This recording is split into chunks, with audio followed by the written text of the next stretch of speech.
एक स्टेप और आगे बढ़ जाते हैं इसमें।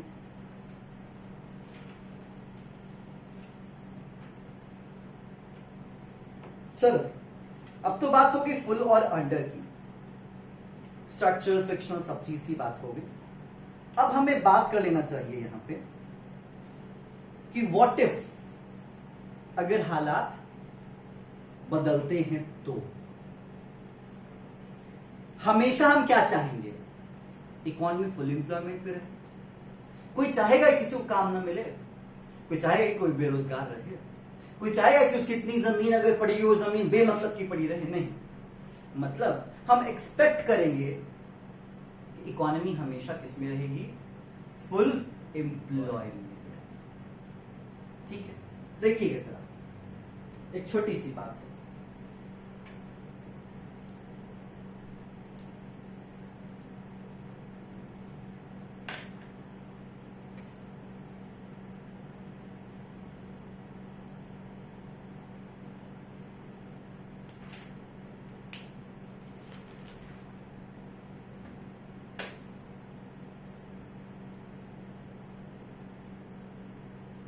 ये है मेरा इनकम, ठीक है। अब इस पे हम बनाते हैं एडी। इनकम बोले तो क्या? एएस, एग्रीगेट सप्लाई, इसमें कोई बड़ी चीज नहीं है।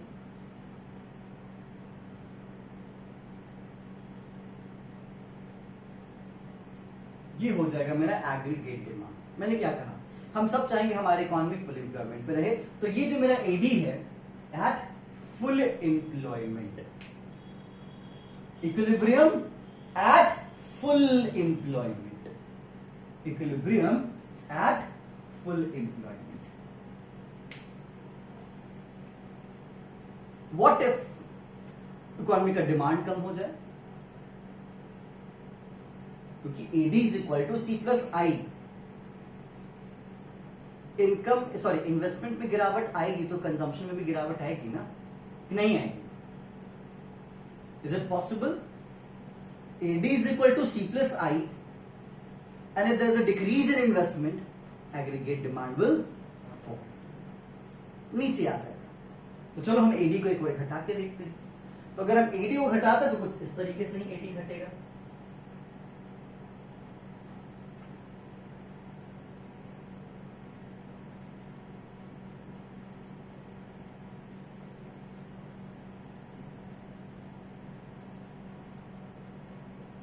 ये है मेरा नया वाला आईडी। लेकिन ये जो मेरा एडी है ये क्या है? फुल एम्प्लॉयमेंट पे, अंडर एम्प्लॉयमेंट। क्या हो जाएगा ये? Under employment. पहले इक्विलिब्रियम यहां था, अब इक्विलिब्रियम मेरा यहां हो जाएगा। मेरा डिमांड कम हुआ ना? कितना डिमांड कम हुआ? इतना। लेकिन हम इक्विलिब्रियम के रेफरेंस में देखेंगे, पहले वाले इक्विलिब्रियम के रेफरेंस में। ये वाला मेरा पहला वाला इक्विलिब्रियम है, इसी के रेफरेंस में एक स्ट्रेट लाइन डॉटेड आप नीचे की तरफ ड्रॉ करेंगे तब तक जब वो नए वाले एडी को टच ना करे। इसी के रेफरेंस में आप नीचे इनकम को लेके आ जाइएगा।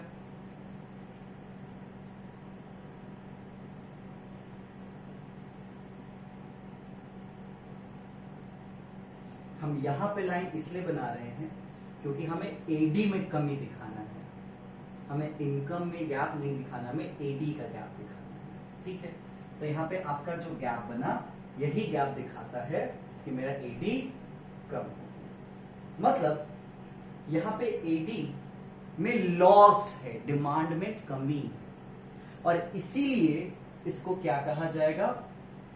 Deficit demand.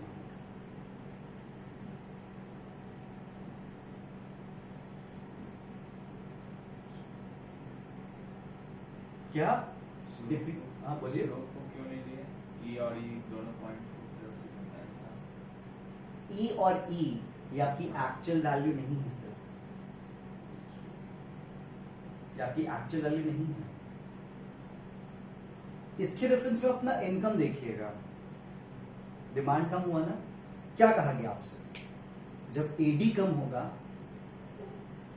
तो एएस परफेक्टली इलास्टिक है, एएस अपने आप एडी के बराबर आ जाएगा और अपने आप को एडजस्ट करके स्टिल इकोनॉमी को क्या रख लेगा, इक्विलिब्रियम में। देखो एडी नीचे आया, चलो भाई फिर आया इक्विलिब्रियम, आ गया ना इक्विलिब्रियम।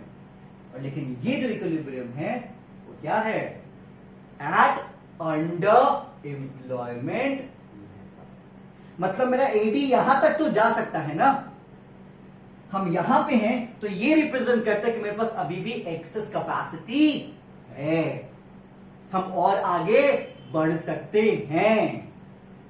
लेकिन अगर हम यहां पे आएंगे तो क्या हम और आगे बढ़ सकते हैं? ध्यान से देखिए, एक बहुत बड़ा सवाल है यहां पे, ठीक है। अगर मैं लिटरली कहूं तो उस सवाल पे मैं भी हिला था, और मैं तब हिला था जब मैंने शुरुआती पढ़ाना शुरू किया था इनिशियल बैचेस में, और एक स्टूडेंट ने मेरा बहुत बेहतरीन सवाल पूछा और सवाल मुझे सोचना पड़ा था, क्योंकि मैं भी जस्ट पढ़ के आया था, इतना भी मैं सोच नहीं पा रहा था। इसलिए जब आप एक क्वेश्चन होता है तो क्वेश्चन आपके थिंकिंग अप्रोच को बढ़ाता है। उस क्वेश्चन को आप कैसे फ्रेम करोगे, आप मेरे इस एक्सप्लेनेशन पे देखना कि आपको क्वेश्चन सोच पा रहे हो नहीं सोच पा रहे। ये है मेरा इनकम कर्व, बढ़ते ही जा रहा है, बढ़ते ही जा रहा है, बढ़ते ही जा रहा है, जा रहा है। ये है मेरा फुल एम्प्लॉयमेंट इक्विलिब्रियम। इनकम की वैल्यू हम यहां पे दिखाते हैं। जब डिमांड घटता है तो हम ये दिखा रहे हैं आपको कि मेरी इनकम घट रही है, राइट। मेरी इनकम घटती नजर आ रही है ना, क्योंकि मेरा एडी भी घटता नजर आ रहा है। लेकिन इस पॉइंट के बाद भी आपको इनकम बढ़ता नजर आ रहा है।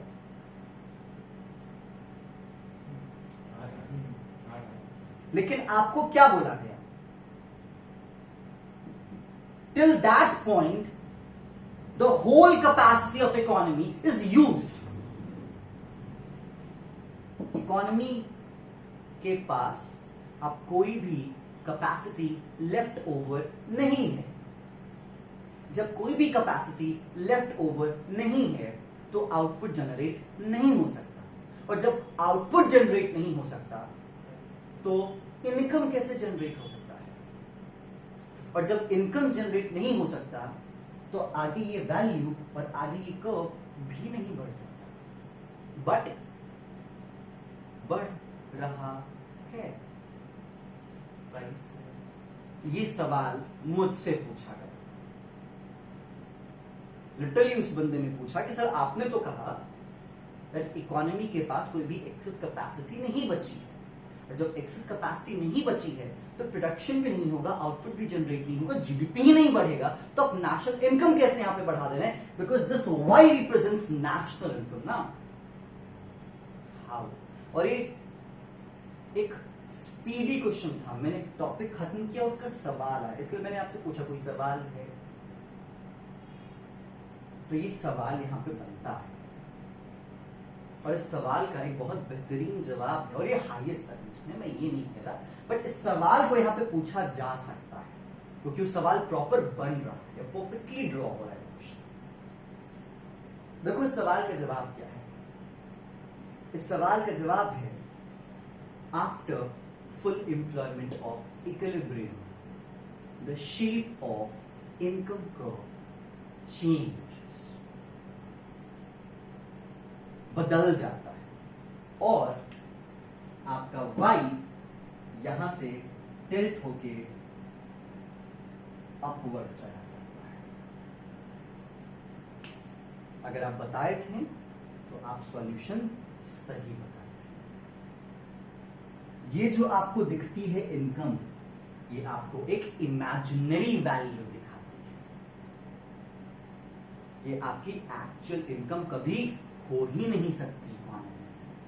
आप देखोगे जो डेवलप्ड कंट्रीज होती हैं, उन डेवलप्ड कंट्रीज की जीडीपी बहुत लंबे समय तक लगभग स्टैटिक होती है। आप नहीं देखोगे कि अगर यूएस की वैल्यू 25 ट्रिलियन है तो वो हो जाएगा तुरंत 30 trillion, 40 trillion, 50 trillion. It's not possible because there is a limit ना। क्योंकि वहां पे जो एम्प्लॉयमेंट है वो बाकी कंट्रीज के कंपैरिजन में टॉप लेवल पे पहुंच चुकी हैं, और जब वो टॉप लेवल पे पहुंच चुकी हैं तो इसीलिए जब आगे बढ़ते हो तो फिर स्पीड बढ़ाने का आपके पास स्पेस नहीं होता। अगर हम हाईवे पे कार या बाइक चला रहे हैं तो शुरुआत में हम बढ़ाएंगे ना 20, 30, 40, 50, 60, 70, 80, 90, 120, 140, 160, आगे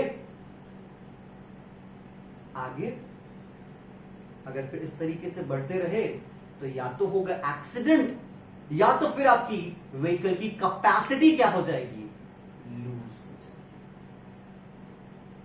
यही कॉन्सेप्ट यहां पे भी आप अप्लाई कर सकते हो कि इसके बाद जो इनकम कर्व आपको बढ़ता नजर आता है वो एक्चुअल वैल्यूज नहीं है, वो ऐसे टिल्ट करेगा ही करेगा, और ये रियल कॉन्सेप्ट, इस बात को आप समझिए। और अगर मैं आपको बताऊं तो ये सवाल आया भी था। रीजन एनसीईआरटी का ये अप्रोच, हम पढ़ते हैं 11वीं के तो हम उसी के अप्रोच तक रह जाते हैं। इसलिए कभी आप एनसीईआरटी निकाल के देखिएगा, एनसीईआरटी का जो वे है, अप्रोच का जो डिलीवरी है वो काफी, आप कह सकते हो कि एनालिटिकल है। इसीलिए जब आप इस ग्राफ को देखें तो आप बस उस ग्राफ को अपने आंसर के लिए मत देखें, इससे आप पूरी इकोनॉमी आराम से समझ सकते हैं। तो उम्मीद है आपको एक पॉइंट क्लियर हुआ होगा। ये है आपका एडी एट फुल एम्प्लॉयमेंट, ये है आपका AD at under employment. Both of the point represents equilibrium, but this equilibrium is at full employment level and this equilibrium is at under employment level, and this gap represent deficit demand. इस gap का नाम आप EF रख सकते हो, ठीक है। Demand घटने के कारण आपको इनकम घटती नजर आती है। फुल एम्प्लॉयमेंट के बाद जो आपका इनकम का कर्व ऊपर नजर आता है वो एक बेसिक इमेजिनरी वैल्यू है। इनकम यहाँ पे कांस्टेंट हो जाएगी, आपको पहले बताया गया और यहाँ पे बताया जाता है, थ्योरी में बताया जाता है, ग्राफ में हम इसको आगे की तरफ बढ़ा देते हैं, ठीक है। तो ये बेसिक सा अप्रोच है। अब देखो, जब हम एडी की बात करते हैं तो हमें यहाँ पे 3 चीज जाननी पड़ती है, ठीक है। सबसे पहला कॉज, क्यों, वाई, मेरा एडी घटेगा ही क्यों सर, हम फुल एम्प्लॉयमेंट से नीचे ही क्यों आएंगे, सवाल ये बन जाता है ना। दूसरा इफेक्ट, एडी घट गया तो क्या हमें चिंता करने की जरूरत है, कंसीक्वेंसेस क्या होंगे डेफिसिट डिमांड के, डिमांड में कमी के कारण क्या हालात हमको नजर आ सकता है इकोनॉमी में। और तीसरा, इसको सही कैसे किया जाएगा, how to rectify this situation.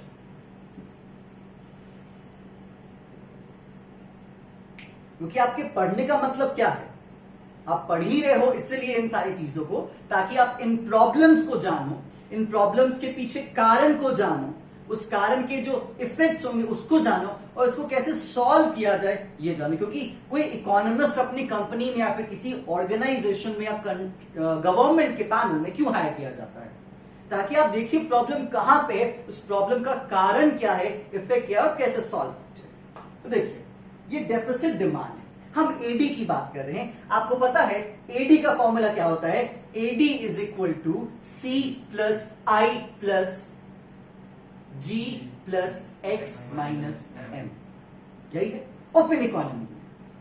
हम यहां पे अभी तक तो क्लोज खेल रहे थे, अब जब हम ये अप्रोच पढ़ेंगे तो ये अप्रोच इंडिपेंडेंट है, इसमें कोई ज्यादा हैवी कॉन्सेप्ट्स नहीं, कोई रॉकेट साइंस नहीं है, तो इसलिए हम यहां पे कॉन्सेप्ट को ओवर इकोनॉमी में टिल्ट कर देंगे, ठीक है।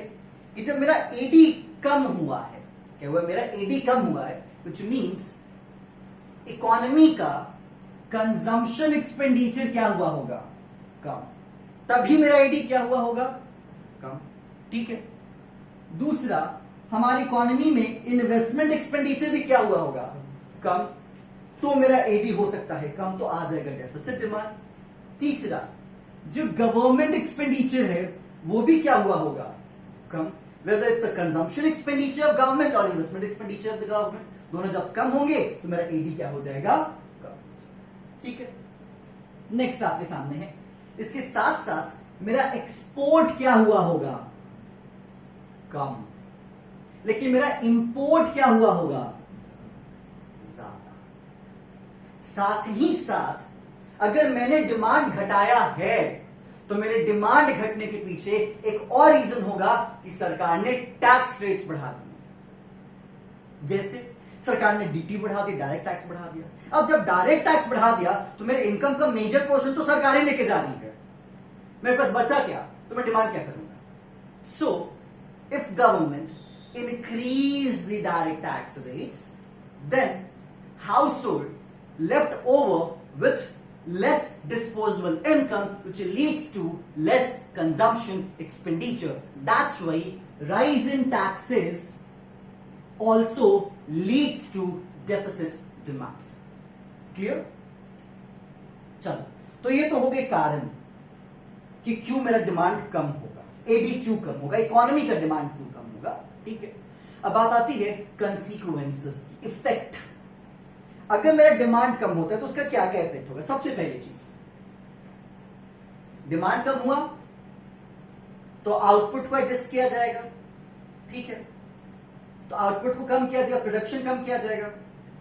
तो प्रोडक्शन कम किया जाए तो फैक्ट्री में लेबर की भी कम जरूरत पड़ेगी, लेबर की कम जरूरत पड़ेगी मतलब बेरोजगारी बढ़ जाएगी, मतलब आप उसको अंडर एम्प्लॉयमेंट कह सकते हो।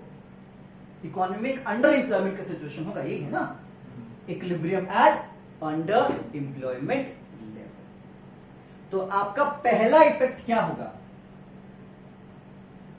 Under employment. अब जब अंडर एम्प्लॉयमेंट सर आ गया तो इसी के रेफरेंस में आपका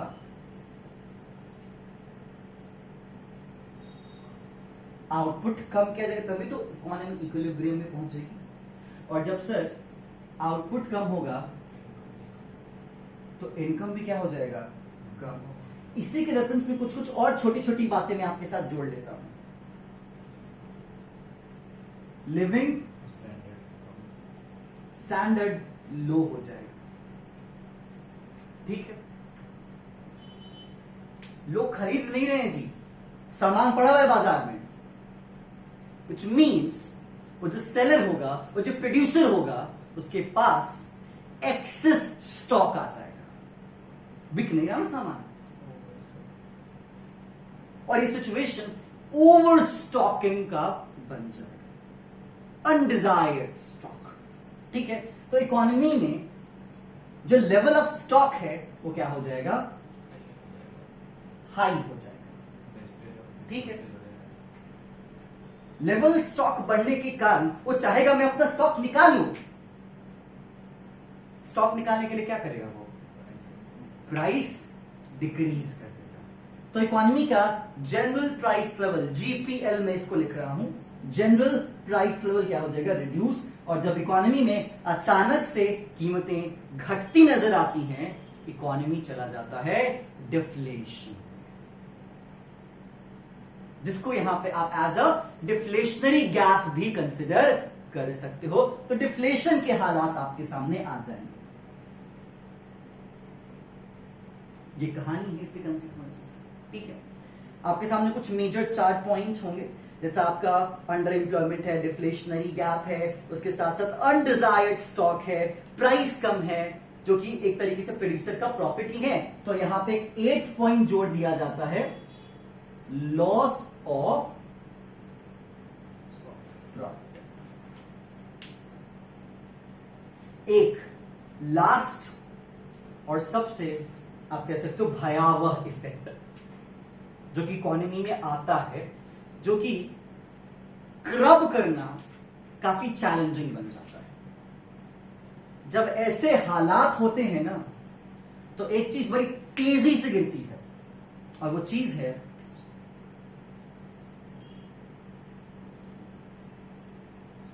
इन्वेस्टमेंट। सुनना जरा, वॉलमार्ट क्यों मरी रहती है इंडियन इकोनॉमी में आने के लिए, जिसको आने से रोका गया है। अमेजॉन क्यों आया, उसका India as a best Asian market क्यों बना, क्योंकि हमारे यहां डिमांड है, पॉपुलेशन भी है, हमारा इनकम लेवल भी ठीक ठाक है। हम खरीद पाते हैं। हमारे यहाँ अगर कोई कहता है कि भयावह गरीबी है, तो हमारे यहाँ मेट्रो सिटीज में Audi, BMW, Mercedes, Jaguar, Lamborghini जो भी कहो आप, वो सब चलती है। हमारे यहाँ बर्बरी, ज़ारा जैसे सारे ब्रांड्स अवेलेबल हैं। किसी सेक्शन का भी कैपेसिटी है। कहीं ना कहीं अगर देखा जाए, इंडिया FDI के लिए एशिया में one of the best market भी बनता है। ऑटोमोबाइल के लिए भी एक अच्छा बाजार है। टेस्ला भी प्लान कर रहा है आने के लिए। हमारी कंपनीज में अच्छे बल्क ऑफ इन्वेस्टमेंट भी आते हैं। इसके पीछे रीजन क्या है? हमारे यहाँ एक इनफ लेवल पे डिमांड है, हमारी इकोनॉमी में परचेजिंग पावर है, जो कि धीरे धीरे अभी आपको कम होती नजर आ रही है। क्लियर? तो इसीलिए ये सब इफेक्ट, और आपको दिख रहा है कि इफेक्ट काफी बड़े बड़े इफेक्ट्स हैं, जो कि एक नॉर्मल इंसान तक के लाइफ को अफेक्ट है, जो कि एक मैक्रो इकोनॉमिक इम्पैक्ट है। अब सवाल है कि इसमें अल्टीमेट दिखता क्या है बाजार में? डिमांड कम क्यों है? इकोनॉमी में लिक्विडिटी की कमी आ गई, लिक्विडिटी क्रंच है, इकोनॉमी में पैसे की कमी है। और इकोनॉमी में पैसे की कमी अगर है तो इसको सुधारने का तरीका आपके मनी बैंकिंग सेक्शन में आपको बताया गया है कि अगर इकोनॉमी डिफ्लेशन में है, मतलब इकोनॉमी में पैसा नहीं है, लिक्विडिटी क्रंच है, इकोनॉमी में पैसा जाना चाहिए, तो इसको कैसे सुधारेंगे? तो चलिए बात करते हैं रेक्टिफिकेशन का कि हालात कैसे सुधारे जा सकते हैं। तो हालात को सुधारने के लिए दो मेजर पॉलिसी का यूज किया जाता है। First is fiscal policy and second is monetary policy. याद रख लीजिएगा, इस पॉलिसी से जुड़े हुए left, right, centre, direct, indirect CBC सवाल पूछ ही देता है, सवाल पूछ ही देता है। ऐसे एक सवाल था लास्ट ईयर कि जो गवर्नमेंट बजट है वो फिस्कल पॉलिसी है या फिर वो मॉनेटरी पॉलिसी, चाहे वो फिस्कल पॉलिसी। ठीक है, तो फिस्कल पॉलिसी का मतलब क्या? ऐसी पॉलिसी इकोनॉमी की जो कि गवर्नमेंट के रिसर्च एंड एक्सपेंडिचर से डील करती है, and monetary policy deals with the money supply of economy. Simple as that. तो सबसे पहले हम बात करते हैं हालात सुधारने के लिए फिस्कल पॉलिसी की कैसे यूज की जा सकती है। How fiscal policy is used to rectify the deflationary gap और डेफिसिट डिमांड इन इकोनॉमी। सबसे पहले बात कर लेते हैं फिस्कल पॉलिसी। फिस्कल पॉलिसी में क्या हो सकता है? बाजार में पैसा कम है, डिमांड कम है, डिमांड बढ़ाना चाहिए, मतलब लिक्विडिटी बढ़नी चाहिए बाजार में, तो सरकार अपनी एक्सपेंडिचर को क्या करे? बढ़ाए। सरकार अपनी कंजम्पशन एक्सपेंडिचर को भी बढ़ाए और इन्वेस्टमेंट एक्सपेंडिचर को भी बढ़ाए, व्हिच मींस सरकार का जो बजट है वो डेफिसिट बने। Government budget objective, government budget help in stabilising the economy. आप समझ में आया कि मैं बजट जैसी चीजें क्यों पहले पढ़ाता हूं और ये सब चीजें बाद में क्यों पढ़ाता हूं? क्योंकि वो रिलेट करता है। ठीक है, इसके साथ साथ टैक्स का फैक्टर, सरकार अब टैक्स को भी घुमाएगी क्योंकि डिमांड बढ़ाना है। तो अब गवर्नमेंट क्या करेगी? टैक्स के रेट्स को कम करेगी। लोगों के पास डिस्पोजेबल इनकम ज्यादा होगा तो लोग कंज्यूम कर पाएंगे। क्योंकि आपने क्या देखा, टैक्स के बढ़ने के कारण ही ये हालात आए हैं, तो टैक्स को घटाएंगे तो ये हालात सुधर जाएंगे। ये सिंपल सी आपकी फिस्कल पॉलिसी के थ्रू डिफ्लेशनरी गैप या डिफ्लेशन के डेफिसिट डिमांड को हम सुधार सकते हैं। Next, monetary policy.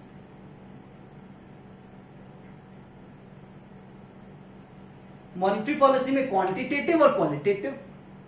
क्वांटिटेटिव आपको पता है, क्वालिटेटिव भी आपको पता है, मैं ये अज्यूम करता हूं क्योंकि मनी के सारे सेशंस आपके ऑलरेडी हो चुके हैं। ठीक है, तो क्वांटिटेटिव जो कि पूरे इकोनॉमी को अफेक्ट करता है, क्वालिटेटिव जो कि स्पेसिफिक सेक्टर और सेगमेंट ऑफ इकोनॉमी को अफेक्ट करता है।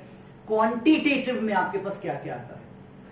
Bank rate, repo rate, reverse repo rate, CRR, SLR, open market operations. These are the major 6 instruments under the quantitative measures, not qualitative, quantitative measures or instruments. Bank rate, repo rate, reverse repo rate, CRR, SRR, open market operation. आपको already पता deflation है, मंदी जैसे हालात हैं, तो ये जो आपका बैंक रेट है, रेपो रेट है, रिवर्स रेपो रेट है, CRR है, SLR है, इन सब को क्या किया जाएगा? घटाया जाएगा।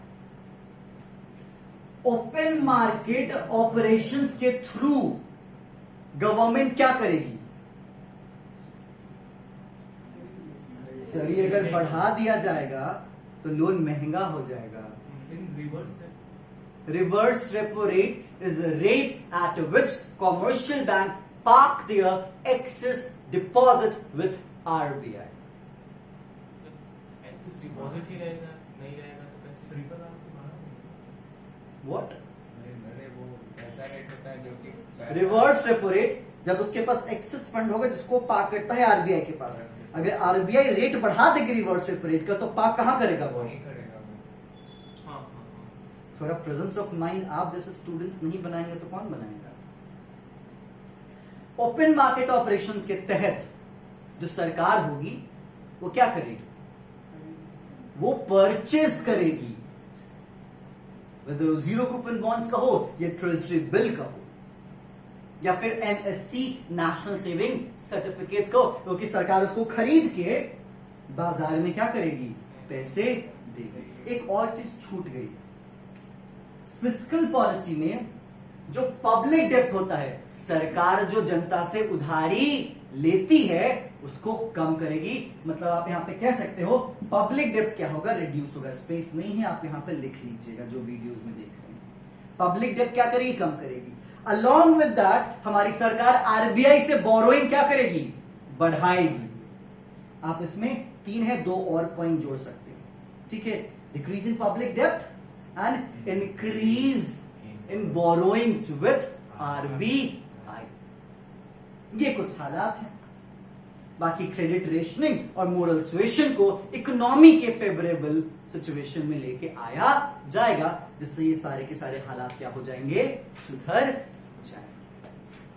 तो उम्मीद है आपको ये पूरा का पूरा जो डेफिसिट डिमांड का कॉन्सेप्ट है वो समझ में आया होगा। इस गैप को जो मैंने यहां पे डेफिसिट डिमांड लिखा है, आप इस गैप को डिफ्लेशनरी गैप भी कह सकते हैं, ठीक है?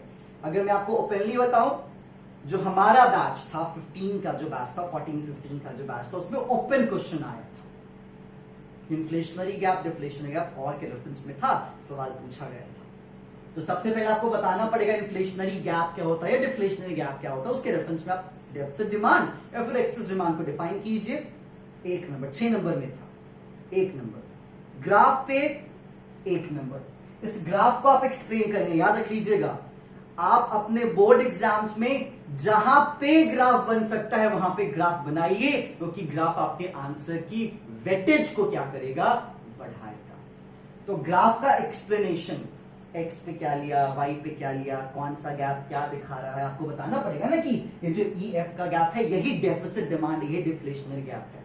तो इंट्रो पे 1 नंबर, ग्राफ पे 1 नंबर, ग्राफ के एक्सप्लेनेशन पे 1 नंबर, कॉज पे 1 नंबर, इफेक्ट पे 1 नंबर, रेक्टिफिकेशन पे 1 नंबर। कितने हो गए?